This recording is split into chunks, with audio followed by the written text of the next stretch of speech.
Саламатсыздарбы? Соңку саатка алынган жаңылыктар менен тааныштырабыз. 8 апрелге карата Кыргызстанда COVID-19 менен катталган жаңы учурдун саны 42. Бардыгы 270 учур.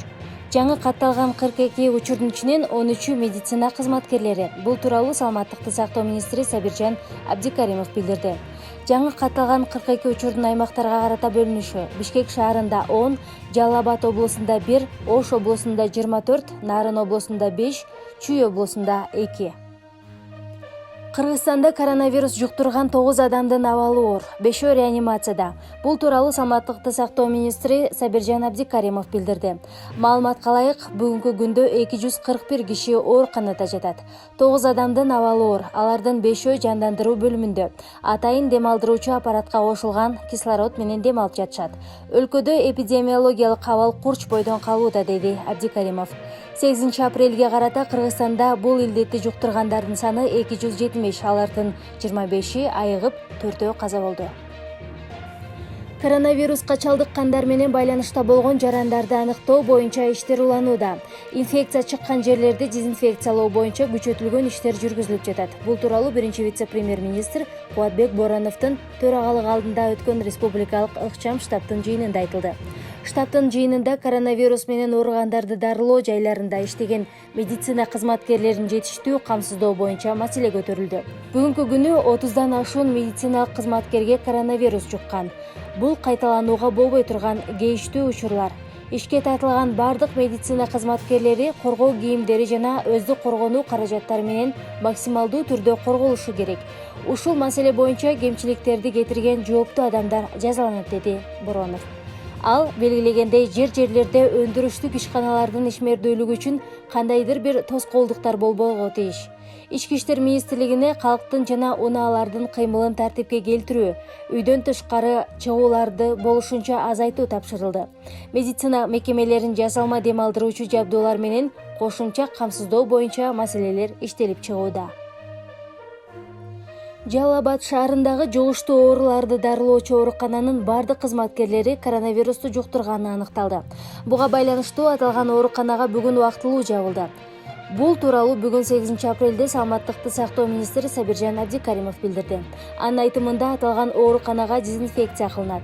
Жалал Абад шаарындагы жугуштуу илдеттер ооруканасынын бардык кызматкерлери коронавируска чалдыкканына байланыштуу оорукананы жаап, атайын дезинфекция жүргүзөбүз да Ош облус аралык оорукананын бир корпусун бошотуп, аларга кайрадан койка даярдайбыз, деди Абдикаримов. Ошондой эле Жалал Абад шаарындагы жугуштуу ооруларды дарылоочу оорукана атайын дезинфекциядан өткөн. Андан кийин кайра иштетиле турганын кошумчалады. Учурда аталган оорукананын кызматкерлери үй карантинине алынган. Алар менен эң жакын контакт болгондор обсервацияда.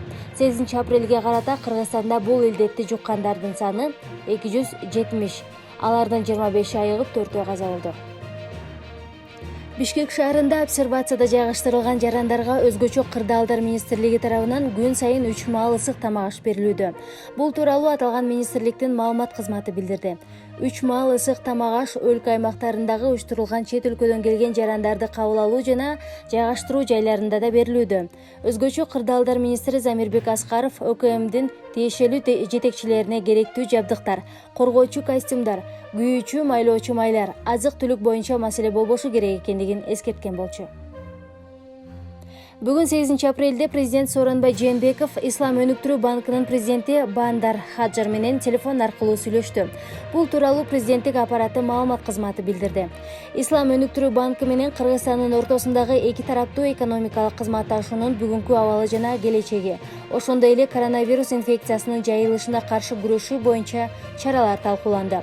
Мамлекет башчысы Кыргызстандын экономикасынын өнүктүрүүгө, анын ичинде коронавирустун жайылышы жана анын кесепеттери менен күрөшүүдө көрсөткөн колдоосу үчүн ыраазычылык билдирди. Сооронбай Жээнбеков аталган илдеттин жайылышынын социалдык экономикалык залакаларын жумшартуу үчүн Кыргызстанга көмөк көрсөтүү мүмкүнчүлүктөрүн караштырууну сунуш кылды.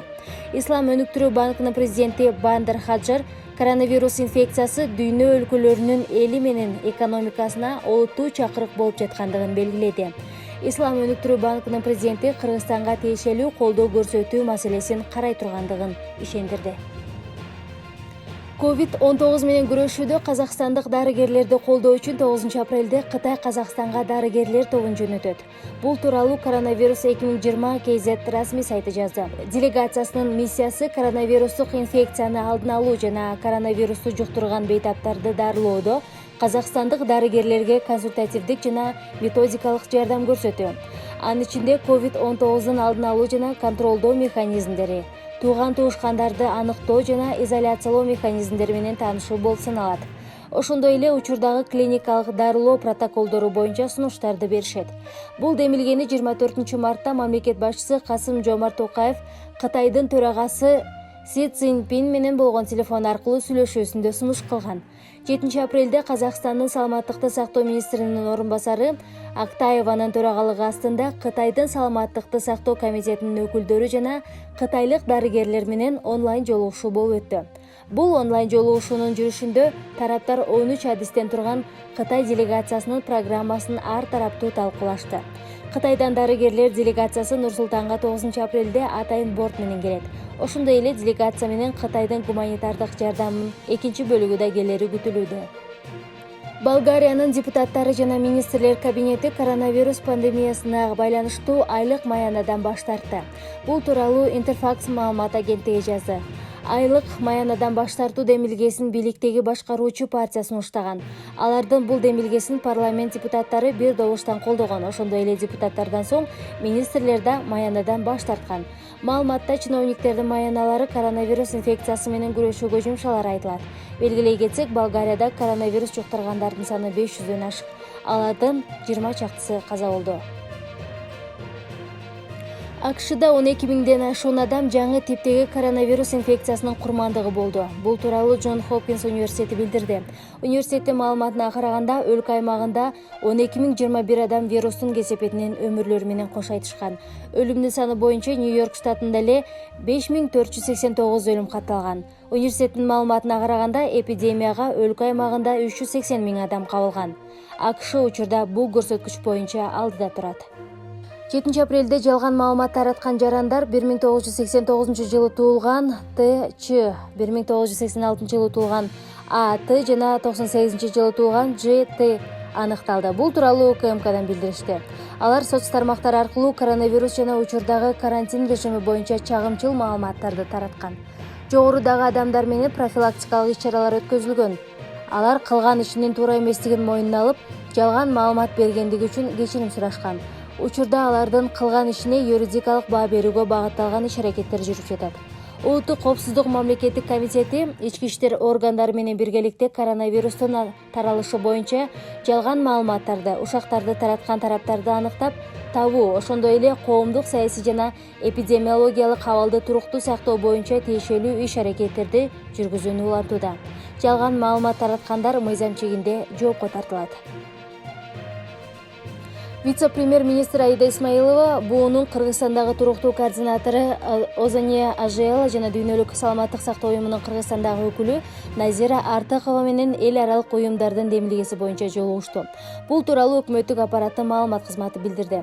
Вице-премьер-министр белгилегендей, кыргыз өкмөтү тарабынан коронавирус инфекциясынын жайылышынын алдын алуу боюнча бардык тийиштүү күч-аракеттер көрүлүүдө. Өз кезегинде Озания Ажела вице-премьер-министр Аида Исмаиловага аталган иш-аракеттер толугу менен колдоо көрсөтүлөөрүн билдирди. Биз Кыргызстанга өзгөчө мамлекет кыйын кырдаалда турган мезгилде бардык тийиштүү көмөктөрдү берүүгө даярбыз деп кошумчалады ал. Дүйнөлүк саламаттык сактоо уюмунун өкүлү Назира Артыкова коронавирус инфекциясын дарылоо жана дартты аныктоо жаатындагы сунуштамаларын берди. Жолугушуунун катышуучулары ошондой эле пандемиянын кесепеттерин жоюу үчүн зарыл болгон социалдык-экономикалык чараларды талкуулады. Вице-премьер-министр Аида Исмаилова эл аралык уюмдарга кызматташтыгы жана көмөктөшүүсү үчүн ыраазычылык билдирди. Сейсмология институтунун маалыматына ылайык 8 апрель күнү саат 2ден 18 мүнөт өткөндө Кыргызстандын аймагында очогунда күчү 3 баллга жеткен, саат 3:51де Кыргызстандын Кытайга чектешкен аймагынын очогунда күчү 5 баллга жеткен жер титирөө катталган. Бул тууралуу ÖKMдан билдирди. Жер титирөө Жалал Абад облусунун Аксы районунун Мундуз айылында 3 балл, Аксай жана Сары Кашка айылдарында 2,5 баллга чейин сезилген. Ал эми Ош облусунун Алай районунун Көк Суу айылында 4 балл, Нур айылында 3 балга чейин сезилген. Жер титирөөдөн жабыркагандар жана кыйроолор катталган жок. Орусиянын колдоосу менен Кыргызстандын 30,5 миңден ашык жардамга муктаж жарандарына азык-түлүк жардамы берилет. Бул тууралуу буунун Кыргызстандагы өкүлчүлүгүнүн бүткүл дүйнөлүк азык-түлүк программасы өзүнүн расмий сайтына жарыялады. 1000 тоннага жакын азык-түлүк калктын аялуу катмарына өкүлдөрүнө бөлүштүрүлгөн. Биргелешкен программанын алкагында Эмгек жана социалдык өнүгүү министрлиги менен Бириккен Улуттар уюмунун бүткүл дүйнөлүк азык-түлүк программасы биргеликте иштешет. Жардамга муктаж үй бүлөлөр үчүн 3 айлык азык-түлүк топтомун алышат. Ага 150 килограмм un жана 15 литр өсүмдүк майы кирет. Азык-түлүк жардамы Орусиянын каржылык колдоосу менен жүргүзүлөт. Буунун Кыргызстандагы өкүлчүлүгү Кыргыз өкмөтү менен биргеликте 8 артыкчылык берилген багыттын алкагында COVID-19 вирусунун мындан ары жайылышына каршы күрөшүү, ошондой эле анын социалдык экономикалык тармактарга тийгизген кесепеттерин жеңип чыгуу боюнча биргелешип иш жүргүзүп жатат.